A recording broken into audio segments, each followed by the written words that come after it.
9 menit.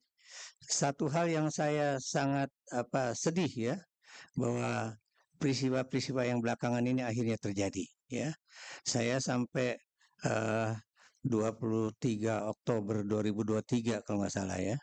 Ini Mas Rikat Bagun nih, korannya kan saya sering nulis di koran beliau nih.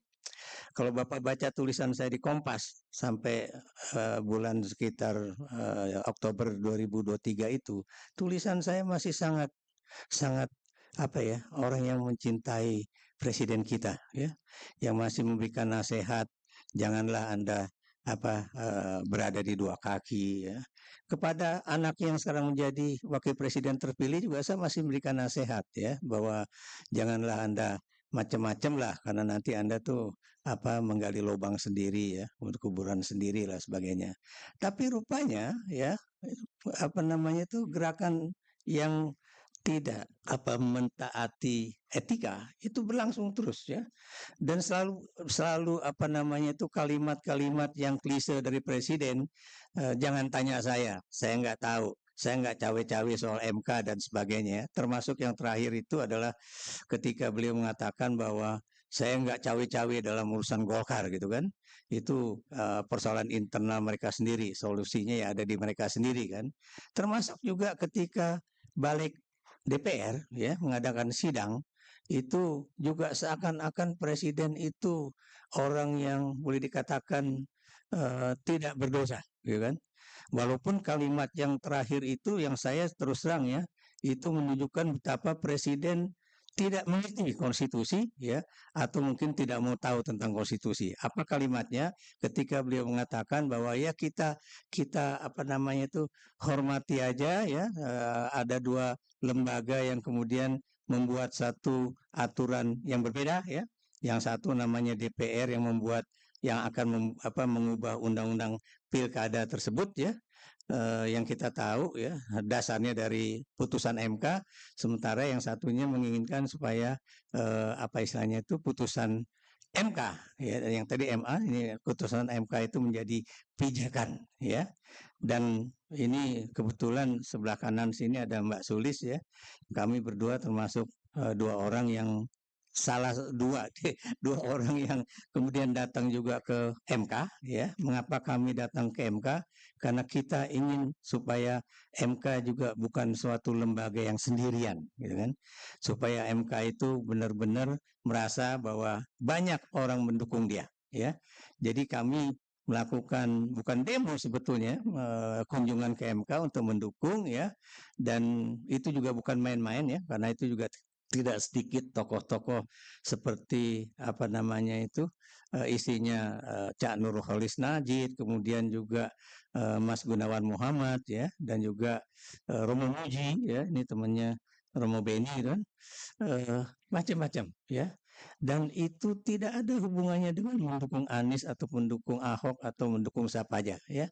Tapi yang jelas kalau bapak-bapak dan ibu-ibu membaca tulisan saya terakhir di Kompas itu ya, degradasi nilai Pancasila dalam praktek politik Indonesia ya, itu tampak jelas ya betapa nilai-nilai Pancasila dan juga etika di dalam berpolitik dan juga di dalam boleh dikatakan mentaati hukum itu benar-benar terjadi degradasi yang amat sangat ya. Saya beri contoh misalnya bagaimana seorang Mahkamah Konstitusi ya itu mengubah satu pasal dalam undang-undang pemilu presiden ya, sehingga kemudian semua jadi kacau ya.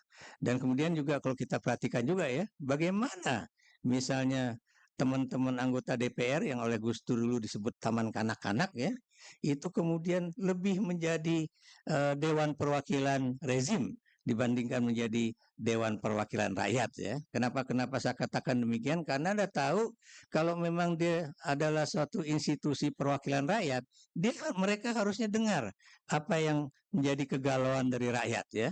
Anda tahu juga ya, Republik ini kalau Anda perhatikan itu kebetulan tadi Pak siapa tuh sebelah saya tuh mereka pegang buku Republikanisme ya.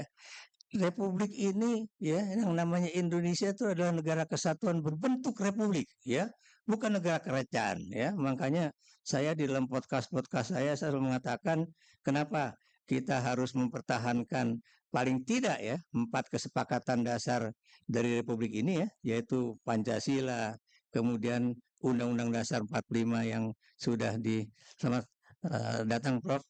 Ini beliau juga senior kami di Asosiasi Ilmu Politik di Indonesia. Jadi udah lengkap ini sebenarnya. Jadi apa namanya tuh kami menginginkan sekarang gimana ya kalau kemudian katanya kita tuh Pancasila, ketuhanan yang Maha Esa ya. Saya bingung. Apakah presiden kita, maaf saya kalau ngomong memang begini ya, terus terang, apakah presiden kita itu bertuhan atau tidak gitu kan. Kenapa saya katakan demikian? Kenapa kok beliau tuh nekat banget gitu kan? Seakan-akan rakyat Indonesia itu adalah rakyat-rakyat yang ya, itu akademisi Indonesia itu adalah orang-orang yang cerewet gitu kan, dan kemudian nggak ngerti soal politik dan sebagainya ya. Jadi kalau Bapak lihat mengapa kemarin apa namanya itu setelah balik itu melakukan rame-rame malam-malam itu bikin acara ingin mengubah undang-undang ya, undang-undang apa namanya itu pilkada, itu yang kemudian menyebabkan kami-kami yang senior-senior dan mahasiswa itu turun ke jalan. Kenapa? Karena kita tidak ingin yang namanya Republik Indonesia berubah menjadi negara kerajaan Jokowi atau negara kerajaan Solo dan sebagainya. Itu bukan apa namanya itu nilai asli dari Indonesia. Kedua, kalau Anda lihat ya, bagaimana kemudian kelompok ini menjadi suatu, kalau dulu zaman Orde Baru ya, itu apa namanya, kita tahu dulu ada yang namanya tirani minoritas ya, dan juga menjadi diktator mayoritas. Kenapa saya katakan demikian? Saya mengutip yang gaya lama aja ya. Kenapa demikian? Anda bisa bayangkan, Kimplas ya dibentuk supaya yang namanya Partai Demokrasi Indonesia Perjuangan nggak bisa mencalonkan calon gubernur atau calon bupati atau wali kota di beberapa daerah penting ya. Itu kalau Pak Mahfud bilang sekitar 36 daerah wilayah pemilihan ya. Tapi menurut teman-teman itu ada 150 masih kira dia bilang. Anda bisa bayangkan kalau 150 itu adalah kantong-kantong suara yang penting ya, termasuk Tanah Jawa. Anda bisa bayangkan itu bagaimana di 2029 itu apa namanya itu akan menjadi suatu kantong suara untuk memenangkan Gibran ya. Bagaimana Jokowi ngotot juga supaya yang namanya Kaisang itu bisa masuk menjadi calon gubernur Jawa Tengah ya. Ini buat saya auzubillah min dzalik deh. Dan apa yang kita lakukan kemarin itu adalah bagaimana lagi-lagi ya Indonesia tetap menjadi NKRI, Pancasila tetap menjadi apa namanya itu ideologi negara, kemudian juga termasuk juga Undang-Undang Dasar 45 dan kemajemukan. Kalau Anda perhatikan ya, itu berarti partai politik yang mulai kursi cukup besar di DKI Jakarta nggak bisa mengajukan calon gubernurnya. Sementara itu kalau yang nggak punya kursi malah bisa. Secara logika berpikir masuk akal enggak. Tapi intinya, maaf kata ya, apa yang kami kerjakan kemarin, ini sebagai kalimat saya terakhir, itu adalah untuk mencegah bangunan nepotisme atau apa namanya itu, di mana anak-anak Jokowi itu akan bisa leluasa.